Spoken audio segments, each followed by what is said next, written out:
The most beautiful experience we can have is the mysterious. It is the fundamental emotion that stands at the cradle of true art and true science. Whoever does not know it and can no longer wonder, no longer marvel, is as good as dead and his eyes are dimmed. It was the experience of mystery, even if mixed with fear, that engendered religion.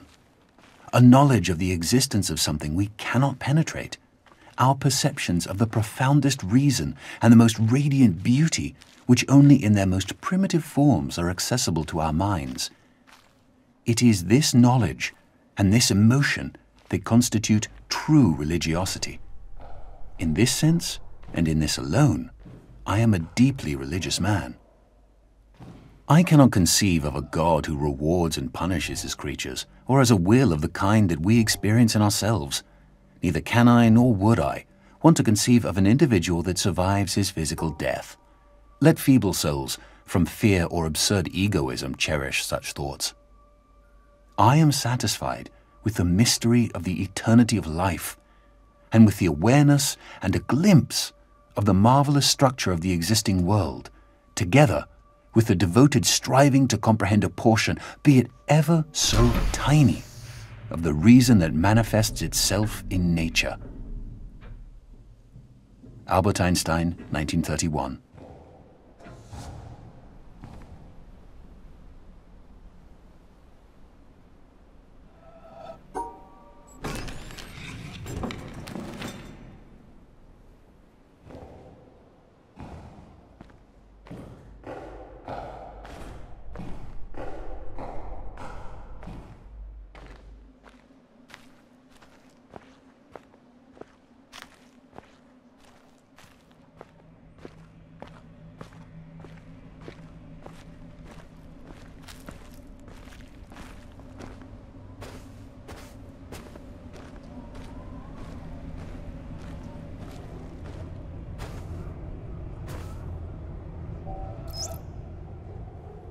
Up there, you go around every hour and a half, time after time after time.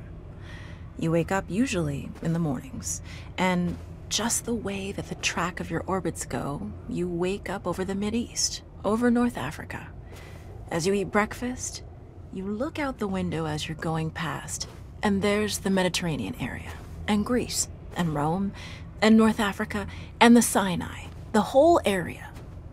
And you realize that in one glance, that what you're seeing is what was the whole history of man for years, the cradle of civilization. And you go around down across North Africa and out over the Indian Ocean and look up at that great subcontinent of India, pointed down toward you as you go past it. And Ceylon off to the side, Burma, Southeast Asia, out over the Philippines, and up across that monstrous Pacific Ocean. Vast body of water. You've never realized how big that is before. And you finally come up across the coast of California and look for those friendly things. Los Angeles and Phoenix, and on across El Paso. And there's Houston. There's home. And you look, and sure enough, there's the Astrodome. And you identify with that, you know? It's an attachment. And down across New Orleans, and then looking down to the south, and there's the whole peninsula of Florida laid out. And all the hundreds of hours you spent flying across that route, down in the atmosphere, all that is friendly again. And you go out across the Atlantic Ocean and back across Africa. And you do it again, and again, and again. And that identity, that you identify with Houston, and then you identify with Los Angeles, and Phoenix, and New Orleans, and everything. And the next thing you recognize in yourself is you're identifying with North Africa. You look forward to that. You anticipate it. And there it is. That whole process begins to shift of what it is you identify with. When you go around it in an hour and a half, you begin to recognize that your identity is with that whole thing, and that makes a change. You look down there, and you can't imagine how many borders and boundaries you crossed again and again and again, and you don't even see them. At that wake-up scene, the Mid-East, you know there are hundreds of people killing each other over some imaginary line that you can't see. From where you see it, the thing is a whole, and it's so beautiful. And you wish you could take one from each side in hand and say, look at it from this perspective. Look at that. What's important? And so a little later on, your friend, again those same neighbors, another astronaut, the person next to you goes out to the moon. And now he looks back and sees the Earth not as something big where he can see the beautiful details, but he sees the Earth as a small thing out there. And now that contrast between that bright blue and white Christmas tree ornament and that black sky, that infinite universe, really comes through. The size of it, the significance of it, it becomes both things. It becomes so small and so fragile, and such a precious little spot in that universe that you can block it out with your thumb. And you realize that on that small spot, that little blue and white thing is everything that means anything to you. All of history and music and poetry and art and war and death and birth and love, tears, joy, games, all of it is on that little spot out there that you can cover with your thumb. And you realize that that perspective, that you've changed, that there's something new there. That relationship is no longer what it was. And then you look back on the time when you were outside on that EVA and those few moments that you had the time because the camera malfunctioned, that you had the time to think about what was happening. And you recall staring out there at the spectacle that went before your eyes. Because now, you're no longer inside something with a window looking out at a picture. But now you're out there, and what you've got around your head is a goldfish bowl, and there are no limits here. There are no frames. There are no boundaries. You're really out there, over it, floating, going 25,000 miles per hour, ripping through space, a vacuum, and there's not a sound. There's a silence, the depth of which you've never experienced before. And that silence contrasts so markedly with the scenery and the speed with which you know you're going. That contrast, the mix of those two things, really comes through. And you think about what you're experiencing and why. Do you deserve this? This fantastic experience? Have you earned this in some way? Are you separated out to be touched by God to have some special experience here that other men cannot have? You know the answer to that is no. There's nothing that you've done that deserves that earned that. It's not a special thing for you. You know very well at that moment, and it comes through to you so powerfully that you're the sensing element for man. You look down and see the surface of that globe that you've lived on all this time, and you know all those people down there. They are like you. They are you. And somehow you represent them when you are up there. A sensing element. That point out on the end. And that's a humbling feeling. It's a feeling that says you have a responsibility. It's not for yourself. The eye that doesn't see does not do justice to the body. That's why it's there.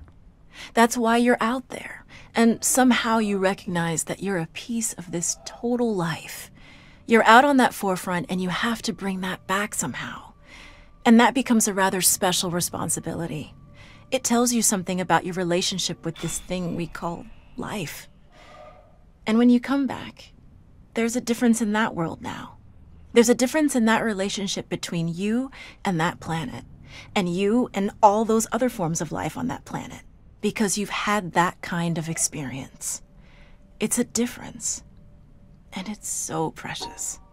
And all through this, I've used the word you because it's not me. It's not Dave Scott. It's not Dick Gordon, Pete Conrad, John Glenn. It's you. It's us. It's we. It's life.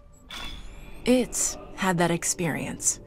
And it's not just my problem to integrate. It's not my challenge to integrate, my joy to integrate. It's yours. It's everybody's. Russell Schweikart, 1975.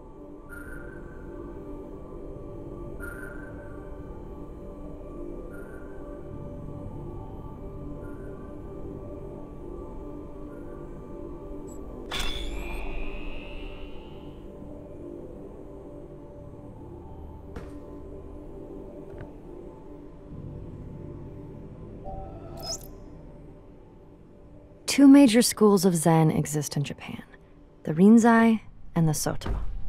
Both have the same goal of seeing the world unmediated, but their approaches are different. In the Soto school, the emphasis is on quiet contemplation in a seated position without a particular focus for thought. The method in the Rinzai school, however, is to put the intellect to work on problems that have no logical resolution. Such problems are known as koans, from the Chinese kengan, meaning public announcement. Some are mere questions. For example, when your mind is not dwelling on the dualism of good and evil, what is your original face before you were born? Others are set in a question and answer form, like, what is the Buddha?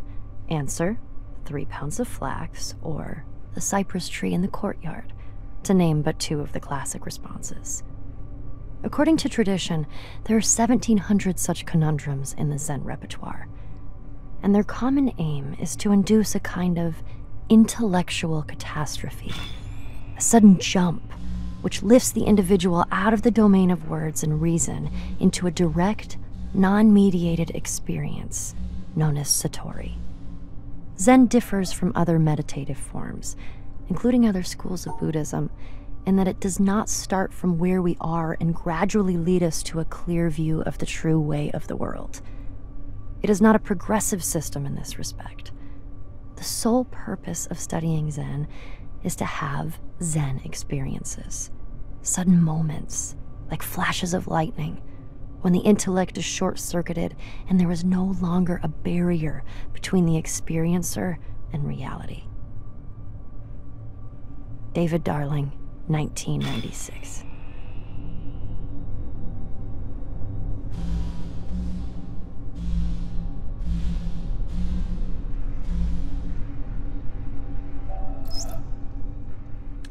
The relation between the controller and the controlled is reciprocal. The scientist in the laboratory studying the behavior of a pigeon designs contingencies and observes their effects. His apparatus exerts a conspicuous control on the pigeon, but we must not overlook the control exerted by the pigeon. The behavior of the pigeon has determined the design of the apparatus and the procedures in which it is used. Some such reciprocal control is characteristic of all science. As Francis Bacon put it, nature, to be commanded, must be obeyed. The scientist who designs a cyclotron is under the control of the particles he is studying. The behavior with which a parent controls his child, either aversively or through positive reinforcement, is shaped and maintained by the child's responses. A psychotherapist changes the behavior of his patient in ways which have been shaped and maintained by his success in changing that behavior.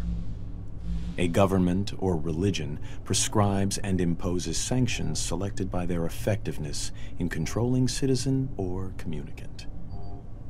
An employer induces his employees to work industriously and carefully with wage systems determined by their effects on behavior. The classroom practices of the teacher are shaped and maintained by the effects on his students. In a very real sense, then, the slave controls the slave driver, the child, the parent, the patient, the therapist, the citizen, the government, the communicant, the priest, the employee, the employer, and the student, the teacher. B.F. Skinner, 1971.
Therefore, I thank you, my God, because you make clear to me that there is no other way of approaching you, except that which to all humans, even to the most learned philosophers, seems wholly inaccessible and impossible.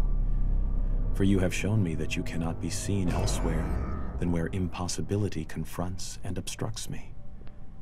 O Lord, you, who are the food of the mature, have given me courage to do violence to myself, for impossibility coincides with necessity, and I have discovered that the place where you are found unveiled is girded about with the coincidence of contradictories. This is the wall of paradise, and it is there in paradise that you reside. The wall's gate is guarded by the highest spirit of reason, and unless it is overpowered, the way in will not lie open. Thus, it is on the other side of the coincidence of contradictories that you will be able to be seen, and nowhere on this side.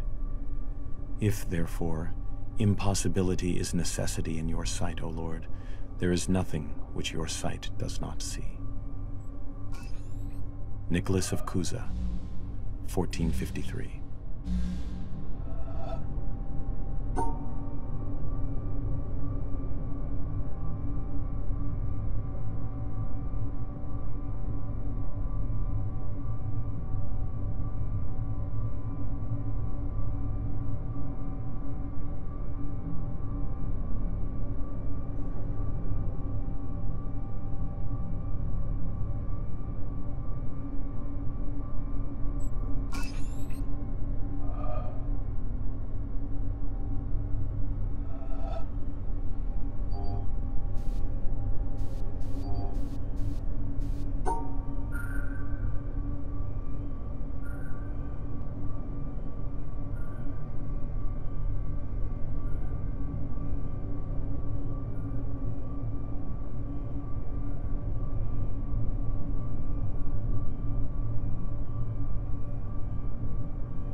You see, a motif is this. He put his hands together, drew them apart, the 10 fingers open, then slowly, very slowly, brought them together again, clasped them, squeezed them tightly, meshing them. That's what one should try to achieve. If one hand is held too high or too low, it won't work. Not a single link should be too slack, leaving a hole through which the emotion, the light, the truth can escape. You must understand that I work on the whole canvas, on everything at once.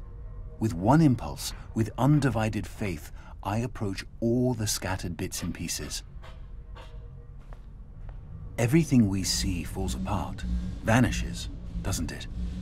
Nature is always the same, but nothing in her that appears to us lasts. Our art must render the thrill of her permanence along with her elements, the appearance of all her changes. It must give us a taste of her eternity. What is there underneath? Maybe nothing. Maybe everything. Everything, you understand? So I bring together her wandering hands. I take something at right, something at left, here, there, everywhere. Her tones, her colors, her nuances. I set them down, I bring them together. They form lines, they become objects, rocks, trees, without my planning. They take on volume, value. If these volumes, these values, correspond on my canvas, in my sensibility, to the planes, to the spots which are there before our eyes, then my canvas has brought its hands together. It does not waver.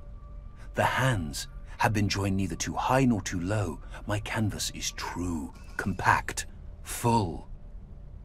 But if there is the slightest distraction, if I fail just a little bit, above all, if I interpret too much one day, if today I am carried away by a theory which runs counter to that of yesterday, if I think while I paint, if I meddle, whoosh, everything goes to pieces. Paul Cézanne, as related by Joachim Gasquet, 1921.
Looked at on the astronomical timescale, humanity is at the very beginning of its existence.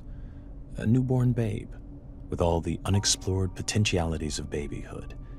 And until the last few moments, its interest has been centered absolutely and exclusively on its cradle and feeding bottle. It has just become conscious of the vast world existing outside itself and its cradle. It is learning to focus its eyes on distant objects, and its awakening brain is beginning to wonder, in a vague, dreamy way, what they are and what purpose they serve. Its interest in this external world is not much developed yet, so that the main part of its faculties is still engrossed with the cradle and feeding bottle, but a little corner of its brain is beginning to wonder. James Jeans, 1928.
In any case, our 3-days-old infant cannot be very confident of any interpretation it puts on a universe which it only discovered a minute or two ago.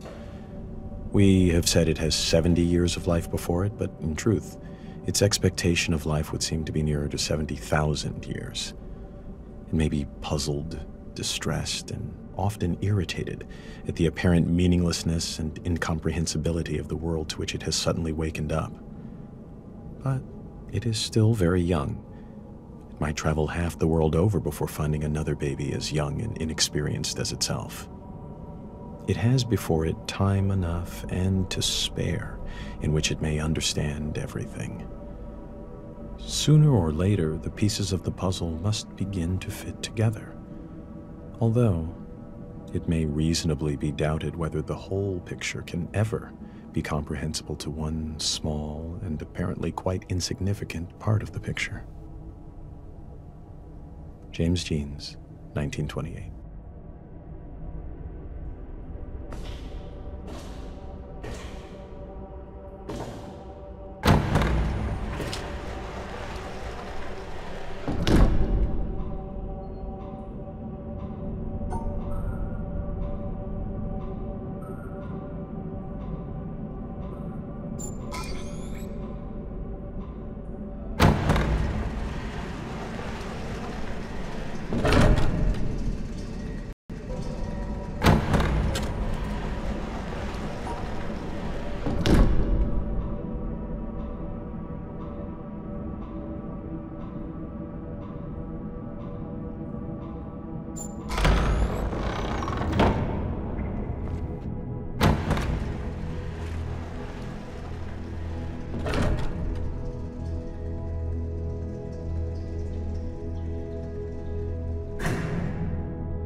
A star A star. at dawn. Star at dawn. At dawn.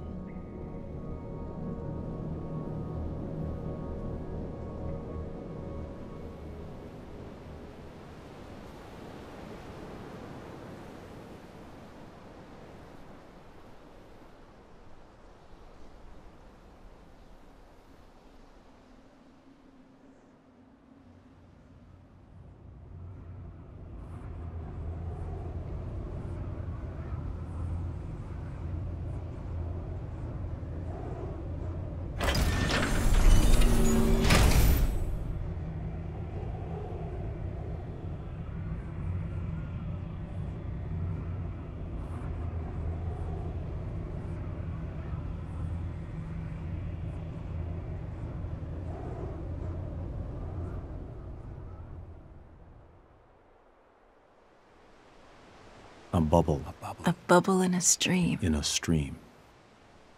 Bubble in the stream.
A flash of lightning in a summer A cloud. flash of lightning Flash. in a summer cloud.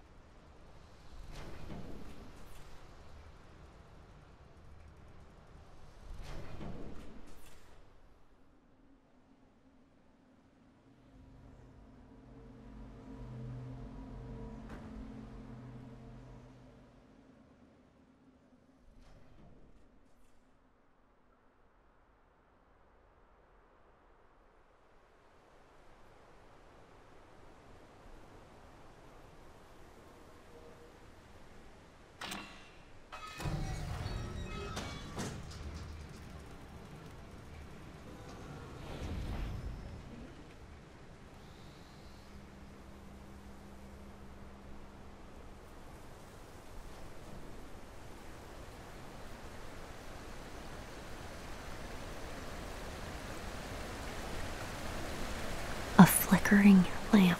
A flickering lamp. Flickering lamp.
A phantom. A phantom. Phantom.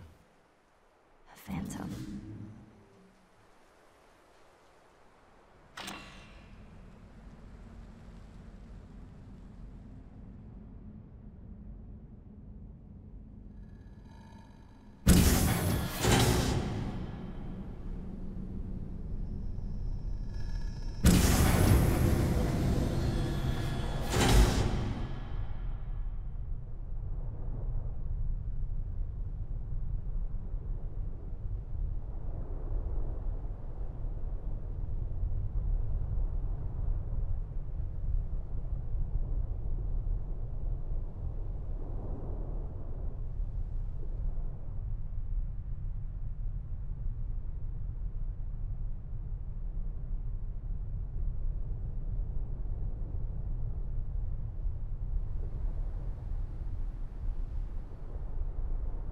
And a dream. And a dream. And a dream.